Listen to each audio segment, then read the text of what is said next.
Kisah hidup Ramadan berakhir sudah. Tubuhnya tak lagi bisa bergerak. Nafasnya pun telah terhenti dan lembaran perjalanannya telah ditutup. Ramadan, bocah 6 tahun ini meregang nyawa. Tubuh kecilnya ditemukan warga di sebuah kebun di Dusun Kasimburang, Desa Bela Punraga, Parangloe, Kabupaten Goa, Sulawesi Selatan pada 27 Desember 2024. Saat ditemukan, tubuh korban penuh luka memar.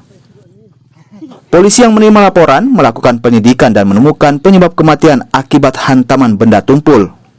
Pengusutan pun dilakukan dan polisi menangkap terduga pelaku penganiayaan hingga meninggal dunia, tak lain adalah kakek korban sendiri berinisial PM.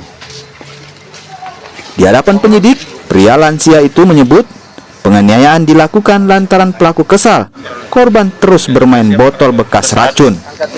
Kejadian. Nah, dari hasil otopsi ada luka di sebelah kanan, yaitu luka lembek, kemudian luka memar di bagian bibir sebelah kiri bawah, kemudian luka memar di bagian bibir atas, kemudian luka memar. Jadi ini luka memar di kanan kiri bibir, ya, dan pipi sebelah kiri dan sebelah kanan. Kemudian luka memar di bagian alis mata sebelah kanan. Ya, sekali lagi kami terangkan adalah korban merupakan cucu kandung dari pelaku. Potongan kayu kecil serta pakaian korban disita sebagai barang bukti. Sementara pelaku ditahan di Mapolres Goa dan dijerat pasal 80 Undang-Undang tentang Perlindungan Anak dengan ancaman 15 tahun penjara. Korban pun telah diamankan di Kecamatan Parangloe, Kabupaten Goa.